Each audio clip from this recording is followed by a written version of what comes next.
Mountain East Conference with just a fantastic weekend. Shepherd advancing to play for a national championship. Wheeling Jesuit winning the national title. You going to pose my question I am. to Reid right don't now? ask it. Don't ask it. I'm going to start with that. Let's go to the phones now. You just don't want me to talk, do you? Let's go to the phone. I don't want you to spoil. You got to have timing. It's just timing, Coach Hunter. Just hold tight, and we'll have some timing. We're joined now by Commissioner of the Mountain East Conference, Reid Amos. Reid, welcome to the program. Pleasure to be with you all tonight. All right, I'm going to get this question out before Hunter just throttles the mic over there and jumps in. We were debating earlier. We've been through what happened this weekend. Does it go down to this point as the best weekend in the history of the conference? Is that fair? Without a doubt. Yeah. That is fair. Something that's been a pursuit collectively in the Mountain East Conference has been the pursuit of a national championship. For so long, the belief has been for so many of our institutions for a long time, can we climb to the top of the mountain? Our members before the formation of the Mountain East Conference had been members of NCAA Division II for as long as 19 years and had never won a national championship and had only competed for one national championship, a loss in soccer in the late 90s for West Virginia Wesleyan. And this group of institutions has worked together collectively tremendously well, and we've seen a continual development of belief that winning a national championship is possible.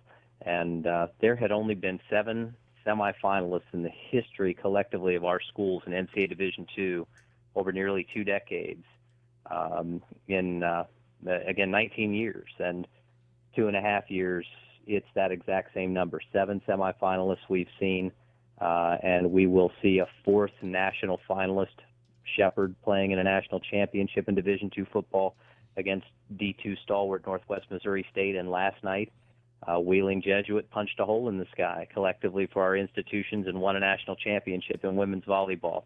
It is, without question, the greatest weekend in the history of our young conference. We're going to get to both of those, including Wheeling Jesuit's national title, but I want to start with Shepherd beating Grand Valley State over the weekend 34-32, as you mentioned, which is a tremendous win. Anytime you win in the national semifinals to get to the stage they're at, it's a tremendous win. To do it in the fashion they did, Reid, with Jeff Ziemba, the Mountain East Conference Offensive Player of the Year, going down on the first series, backup Connor Jessup coming in. Just a fantastic day for him. 15 of 20, 173 yards, 2 touchdowns, no picks. What a way to win and advance with your backup quarterback doing the work there. The first concern that you have at the Division II level when your starting quarterback goes down, whether or not it's a Harlan Hill finalist, the Division II version of the Heisman Trophy, is how well are you going to be able to move the football, if at all, against an opponent of that quality. And Connor Jessup stepped in as if he'd been starting all year, had only 5 incompletions for the day and a quarterback rating of 180.7. Bart Williams, his counterpart for Grand Valley State, had 30 incompletions on the day, 22 of 52 for 334 yards, 3 touchdowns, but 3 interceptions, one of which was returned for a touchdown. Connor Jessup, though there were a number of players you could potentially hold up to be MVP, considering the role he had to take on, and he commented to me after the game shortly before the press conference started. He said, somebody's going to have to tell me where the training room is. I'm not sure I've visited there all year. He threw 8 passes prior to coming into a national semifinal and helped lead Shepherd to victory. Well, that's taking the next man up literally and doing a great job. We're talking with Reid Amos, Mountain East Commissioner. Reid, I was able to watch on ESPN 3 and watch the broadcast, and obviously listen to Travis Jones and Rasheed Marshall on the radio side as well. And obviously the atmosphere came through very well. Wonderful atmosphere there in Shepherdstown. But what was the feeling there as Grand Valley State's making that last-ditch gas drive? What was going through the crowd at that point in time? It was a nervous fan base, without a doubt. Monty Cater is beloved in Shepherdstown and among Shepherd alums and those on that campus. And it was stated during the broadcast, that as you might have heard, that there's no one more deserving to have the opportunity to play for a national championship than Monty Cater. He is well respected across the country, and you could just sense the nervousness of the fan base that wanted to see that program and that team have that opportunity next week in Sporting Park in Kansas City, play for a national championship. And just the sense that Grand Valley's won 4 national titles, Shepherd, even though they were the undefeated team, the feeling is that they're the underdog because Super Region 1, the northeast area of Division 2, has not had the level of success as the other regions in the country, the southeast, the Midwest, and the West. But Shepherd played with Grand Valley, and quite frankly, for the majority of the 60 minutes was clearly the better team on that day. But Grand Valley made a late run at Shepherd, and it was awfully quiet as Grand Valley was making that final run. But then that final defensive stand for Grand Valley State against Grand Valley State for Shepherd led Shepherd to the victory and now to a chance to play for a national title. You mentioned Connor Jessup wasn't the only guy that could have been up for an MVP award in that game. Alan Cross went for 16 and 156 on the ground and 2 touchdowns. And receiver Billy Brown, who Hunter's been talking to me about since early this fall, another fantastic game, 9 catches, 132 yards, and 2 touchdowns. So as you would expect for a team winning in that position, advancing to a national title, multiple guys doing it, and that's just on the offensive side of the ball. Billy Brown is the best receiver I've seen among the teams in our conference. I've been either covering them or now working in an administrative position in 20 years. He is outstanding, and he is a difference maker that has the ability to potentially carry Shepherd to a national title. Have you heard anything about the quarterback position for Shepherd and whether they're going to have a healthy starter in Kansas City? Have heard nothing today. Believe that some assessment was going to occur today, and Monty Cater, being a 29-year veteran as head coach, I'm sure he wouldn't mind Northwest Missouri State guessing as to what quarterback might be starting on Saturday. As you look ahead to that national championship, and we'll have more time to talk about this week, kind of give us a little preview or setup of that game. Northwest Missouri State, in a lot of people's minds, were the preseason favorite in Division II this year, and as one fellow commissioner put it earlier this year, that the MIAA, the Mid-America Intercollegiate Athletic Conference in football, just seemingly has a minor step up on the other 15 conferences that play football in Division II. So they're the 10,000-pound gorilla. Northwest Missouri State is the best team in the best conference in Division II. So if Shepherd can find its way to a national championship, they will have gone through the best. Look at the path they've taken to get to this point. In Super Region 1, it was a who's who in regional play, knocking off Indiana, Pennsylvania, and then Slippery Rock. Then get to the national semifinals, 4-time national champion Grand Valley State, and now they'll face Northwest Missouri State. If they can win next Saturday, they'll be they will certainly not be a national champion that's backed into a national championship by any means. Talking with Reid Amos, Mountain East Conference Commissioner. Reid, as you said, that game is going to be played in Kansas City at a field that typically hosts Kansas City soccer program, their MLS program, but still a stadium that holds 20-some thousand, going to be broadcast on ESPN2. What about the following for Shepherd? Any idea? It's, certainly the break there on campus. How many tickets do they get?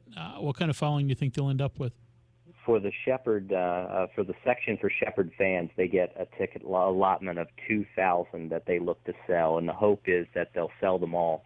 A lot of teams that make a national championship game don't sell that entire allotment, but for Shepherd fans that have been hoping for such an opportunity, the mentality is you hope it's not once in a lifetime, but you treat it as if it is. And tickets are on sale through the Shepherd University bookstore.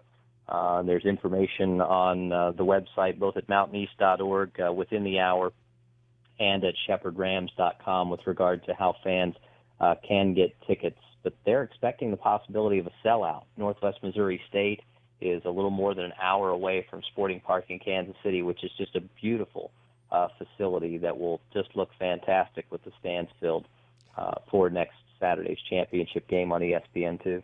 Reid Amos, Mountain East Conference Commissioner, our guest.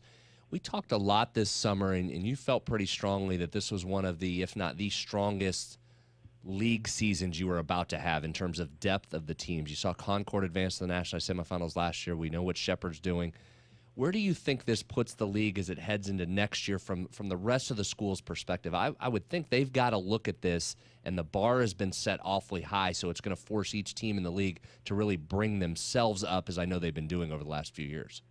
Well, when you take a look at the long list of outstanding programs in Division II, it's just not realistic to have an expectation that you're going to have a team in a national championship. This is something to be savored, and Shepherd has done such a tremendous job in representing the Mountain East Conference. But do I believe we're in a position to see a conference that will have multiple teams in the NCAA Division II postseason on a regular basis? Absolutely, I do. And when you take a look at what has happened thus far this decade, and I say this with great respect to the Pennsylvania State Athletic Conference, they're an outstanding league that has had outstanding history. But the Mountain East Conference has reached a point where they have been very competitive with the PSAC. And you take a look at what has happened thus far this decade, 2010, prior to the formation of the Mountain East, a trip to the national semifinals, a regional championship for Shepherd. 2013, the first year of the Mountain East, Shepherd reaches the regional final, falls against Westchester. Last 2 years, Super Region 1 champion has been a Mountain East team, Concord and then Shepherd. So thus far this decade, the Mountain East holds 3 of the 6 Super Region 1 championships. The CIAA has 2, and the Pennsylvania State Athletic Conference has 1. I think we're building a strong and deep league that's going to do nothing but get better as the years continue to pass. Reid, you and I have talked about this in the past. We've talked about it on the radio and in personal. I guess the one thing that this league needs to do football-wise is continue to bring money to fully fund the scholarships, right? I mean, obviously it's easy to say fully fund everything, but somebody's got to foot that bill. But is that the one thing that you could point to? Because facilities-wise, you look around, there have been some great strides there. You know, I have some mixed feelings about that, believe it or not, because fully funding a program doesn't necessarily guarantee success. At the Division II level, there is so much that comes down to being in an area geographically where you have an opportunity to recruit outstanding student athletes. What do you provide facilities-wise, and what do you provide as a game day experience? And Shepherd provides an outstanding game day experience. I'll share a quick story with you from the press conference. Grand Valley State has a beautiful stadium. Lubber Stadium seats 15,000, and they regularly have that place 80% full, if not close to sold out. And a longtime Grand Valley State writer made the statement, I've been covering Grand Valley for years. I've seen them through many playoff appearances, and today was the best game environment I've ever been a part of in Shepherdstown. Mm-hmm. Wow. And a student athlete that is not going to be selected to play at the Division I level, if they're going to go Division II, they want to win. They want to play in front of an enthusiastic fan base. Shepherd, believe it or not, is not at the top of the list, and actually not in the top few with regard to scholarships in the Mountain East Conference.